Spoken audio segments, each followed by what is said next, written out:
Right, we'll have a few questions, a couple from the fans, and then a few more to finish us off, a bit more light-hearted kind of feel, okay? So just express yourself however you want to go about it.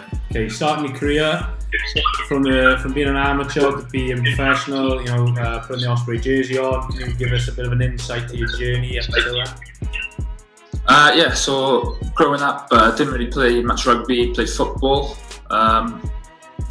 So my first sort of experience of rugby would be playing in Brimhow Comp, playing sort of socially. Football was my main sport. It got to then youth rugby, or my mate started playing youth rugby for Brimhow RFC, and they were on a really good time. Obviously, youth rugby is sort of the highlight of everyone's career. It's the sort of most fun years of probably playing rugby. So you have that sort of social side of it, everyone spending time in the clubhouse, away trips, rugby tours, and seeing how much fun the boys were having, I thought, I want to get involved. So I started playing rugby properly at youth level, and really enjoyable couple of years. My final year of youth, I played for the seniors at Brimhow RFC. And from there then I went to university at UWIC, now Cardiff Met, and that's where I started taking my rugby seriously. The setup there is fantastic. It's like being a professional sportsman. You've got full-time strength and conditioner at Di Watts, who's really good. You're up training 6, 7 in the morning, conditioning, weights, and you often then do your lectures, and then you come back in the evening and you do your rugby sessions at some quality coaches there with Chris Davey and Danny Milton, who were great with me, brought my game on loads. It's my sort of first sort of experience of being in an environment like that, and I'd encourage it to anyone, any young aspiring rugby players, the chance to go to university and play rugby. You've seen more and more now that people are going through that development pathway, instead of the sort of original rugby academy style. But from UWIC then, I had opportunities to play in some really good tournaments, play in the Buck Sevens, play against other top universities in the country, and I was picked up there from playing in the Buck Sevens tournament by Paul John and Gareth Williams, who were the Wales Sevens coaches at the time. I was invited to come and train with them part-time on Wednesdays, so my day off from uni. So I started doing that, and it was going really well. Started training well, and I had my call up then to play for Wales Sevens in the Las Vegas tournament, and that was my first cap for Wales Sevens. And going on from that, then managed to keep my place. Had to go part time in university because I was playing around the world. Obviously, 10 tournaments all over the world, travelling quite a lot. You're away for 2-3 weeks at a time. And it's a really enjoyable part of my career. Sort of made my name for myself on the Seven circuit. It was really good for my development as a player. And from there then, obviously getting selected for Team GB for the Rio Olympics. It's probably my biggest rugby achievement. Incredible experience to go to Olympic Games as a rugby player. That you never think you'll have that opportunity. And that was fantastic. And brought a nice souvenir for you. I don't ever really bring it up much at the Ospreys about the Olympics. Wrong colour though, isn't it? Yeah, unfortunately, we played 5 good games, and then the final didn't go as planned. But a Fiji team with Nakwara, Tuasova, Jerry Tuai, and it was pretty. They're pretty impressive. I think them 3 alone could have taken one for it, didn't they? Speaking about the Olympics, it's pretty crazy now that it's going to be postponed. Yeah. First time since World War. Yeah, that's fact actually, isn't it? It's crazy, mate. With everything going on, and the F1 was obviously cancelled, the Olympics, which was they were trying to keep it on, were they, until like 2-3 weeks ago. So I think they have to call it. They're being so worldwide, and all the amateur game now is being cancelled. So from the amateur game all the way to the Olympics, it's crazy at the moment. And I think all the organisation that's gone into everything is just, I think it's just skyrocketed and spiraled out of control really. So I feel I think it's tough, but it's been the best decision, isn't it? We're obviously gutted, but yeah, 100%. It's where kind of a small fish to it all, really. So I think everyone needs to just pull together. And I think it's starting to get to that. And I think you just got to, for the next couple of months now, it's important that everyone just sticks together, really. Okay. Yeah. Well, it's nice to sort of get a foundation of where you started and when, where you ended up in regards to just rugby related. But are you happy that you did you went through the education process and, academically you've got your degrees now, and you is that something you recommend for everyone else? Yeah, I think I'd recommend it for any sort of upcoming rugby player. The opportunity to go to university, you can have a really good education, get your degree, set you up for life, and the training at the university level now is like being is as good as any academy setup that you have. It's full-time strength and conditioning coaches, top rugby coaches, a really good league to play in now, the Bucks Super Rugby, really competitive, a lot of games streamed live over social media and on the internet.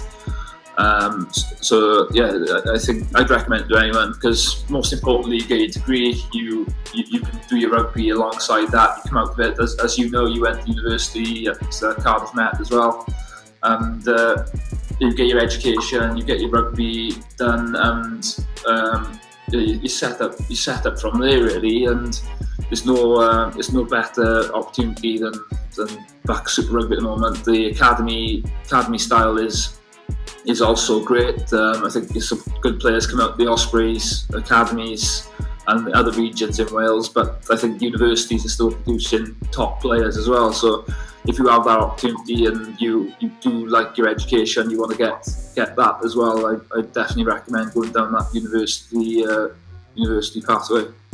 I couldn't agree more with you on that. I think it was a tough season for Ospreys. Safe to say now that season's pretty much done.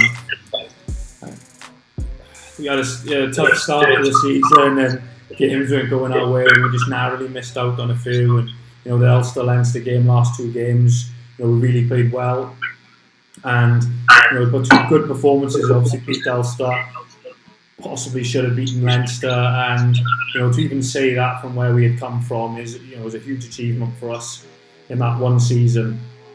Obviously that's come to a stop now, so no one knows where that would have ended up. But what's your thoughts on the season and where we were, from the start, for the World Cup period, and then into what seemed to be a sort of going back uphill, really, back up to where we should be. But how do you feel we were doing, or how do you feel?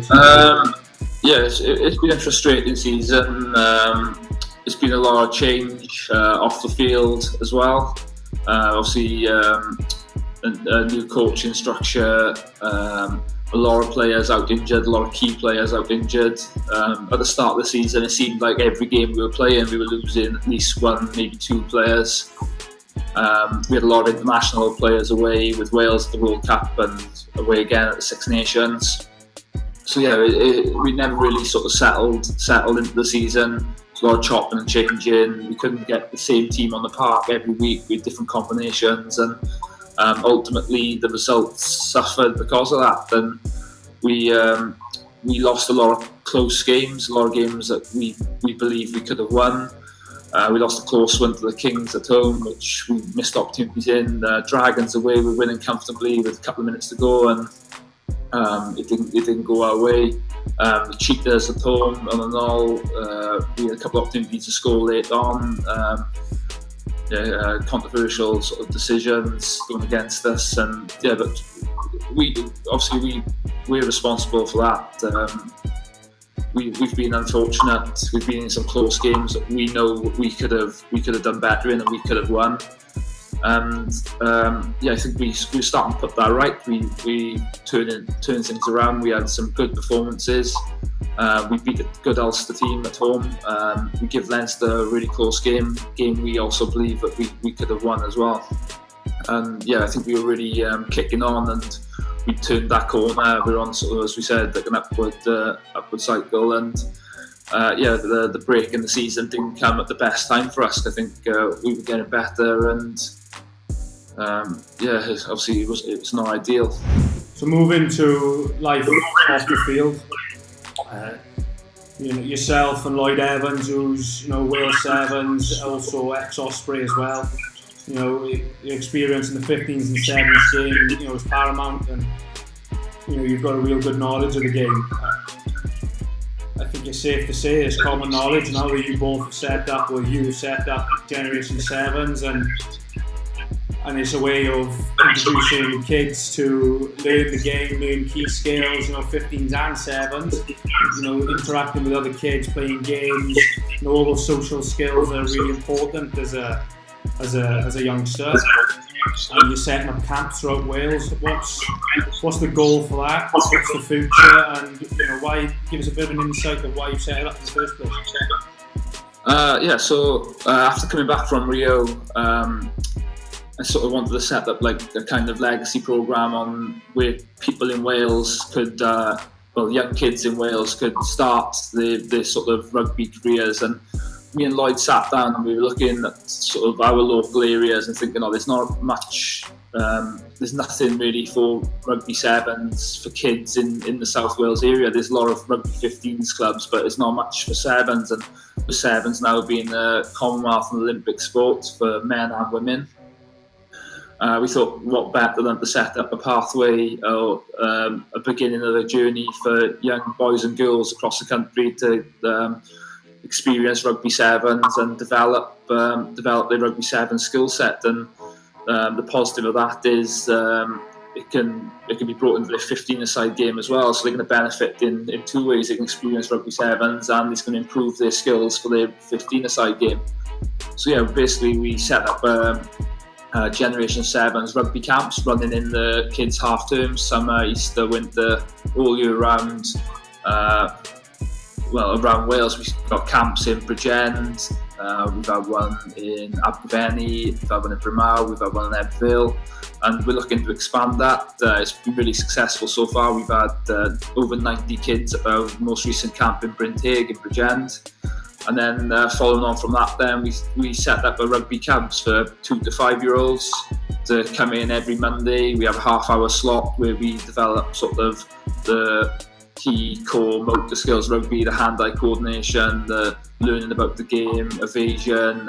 It's really fun, and yeah, the kids seem to really enjoy it. So yeah, for the business going forward, we're just looking to expand, get more kids involved, get more kids trying out rugby sevens, because we're just hoping that people use us to develop their game and they go on and do great things in rugby. A lot of feedback in regards to obviously the knowledge, experience, and the skills they're learning is good. But you know, kids having fun, you know, being with other kids, interacting, you know, bringing out those social aspects of it as well. Yeah, the kids keep coming back. The camps are getting bigger. We're just relying on sort of social media advertisement and word of mouth, and parents talk to other parents, kids talk to other kids, and they bring in their friends. And yeah, it's not all about finding the next rugby superstar, the next rugby sevens Olympian, male or female. It's about kids having fun, getting out, being active in their half terms, coming together, and enjoying themselves really. And we've had some cracking camps, and if you want to check out some videos online, we've got Instagram, Twitter, Facebook platforms, Generation 7s, where you can book onto the camps, book onto the Cubs classes, and you can have a look at some of our content. And we have a really, really, really fun time with the kids, and they really enjoy it. And I think the videos online reflect that. So if it's understandably it's a tough situation at the moment, and you know, the business is, well, I guess the camps are not running at all really, and kids are doing their own thing in their houses and gardens with their families. But you know, when the time comes, if parents wanted to sign up their kids, how would they go around that? Yeah, so you go onto our social media, Generation Sevens in Facebook, Instagram, or Twitter. You can book the camps from the page. Is a link just to click on, takes you to the portal, to the website, and you can book your kids on from there. You can look at the camps, find out where your closest camp is to your local area, and you can sign them up. And we cater for kids, boys and girls between 2 and 16 years old. So there's lots out there if anyone's interested in signing up. Right, questions from the fans. Number 3. James on Facebook, who's the worst wrestling squad? I'd say it definitely used to be Sam Davis, but now James King, 100% original, very basic. It's not the most adventurous. It's the simple ASOS multi-packs, polos, t-shirts, bootcut jeans, and he's too safe for my liking. So yeah, James King. The 20 for a pound t-shirt, multicolour. Yeah, tightest man in rugby in the world, I think. Huh? Then on Facebook, karaoke go-to song. Oh, I do enjoy the karaoke. If I had to pick one, probably be Elton John, Your Song. It also says, I say, can you give us 10-15 seconds of that? Right. It's a little bit funny, that feeling inside. I'm not one of those that can easily hide. I don't have much money, but boy, if I did, I'd buy a big house where we all could live. There it is. I watched Rocket Man on Sky last night as well. Great film if you haven't watched it. Darren Powell on Twitter. What are your expectations for next season, and what do you think of the new coach, Toby Booth? Really excited with the announcement of Toby Booth. He's worked with a lot of top clubs and a lot of top players. And I think as players, when you have the announcement of a new coach, you're all sort of try to get some information, find out a bit about them, and it's really positive when you speak to people and they tell you what a great coach he is, what a great guy he is. I think that's the most important thing, that people have reinforced he's a top bloke, and yeah, really looking forward to working with him and what he can bring to the Ospreys, that get us back to where we belong as the number 1 Welsh region and competing year in, year out for silverware. And I think we've got a squad of players to do that, and I think Toby is the man to sort of get the boys' potential out of them. Yeah, I think let's just hope that in the next season, whenever that may be, that the beers taste a bit sweeter than they did last season. I should hope. Yeah, definitely, and we hopefully we're singing the song and banging the drum in the change rooms a bit more last year. Okay, with our current situation that we're all experiencing at the moment, it's an experience we've never had before, and especially in our lifetime anyway. And there's activities, ideas. What have you come up with, or what have the Ospreys provided you to do in your house with a younger family? I know Tim Jones from the WRPA has been fantastic with academic things, mental health tests or mental health quizzes. What else? Quizzes in general. Matt Bowen, our physio, has been fantastic doing that, and there's loads of opportunities. Physically, mentally. What things have you done that's worked for you and your family, and what do you recommend? As you said, Tim has been great. He's given us lots of sort of info and things that we can be doing. Ospreys obviously provided a walk bike, some bars, some weights, set up a bit of a garage gym just to keep the training ticking over, which is ideal during this period. It's a good opportunity for us to get better and get fitter. And then, fortunately, week 1 of isolation, the weather's been really good. Kept myself busy doing some jobs, painting the fence, cutting the grass, jet washing the patio, just trying to get the jobs done that are not the easiest through the season. Yeah. And then with a young family as well, we're sort of trying to entertain the little one. They don't really know what's going on, so trying to keep things fun, trying to sort of homeschool and try and make it fun as possible, creating shapes, colours and little games that just keep her entertained, and trying to get her out, get her fresh air in and exercise in the garden.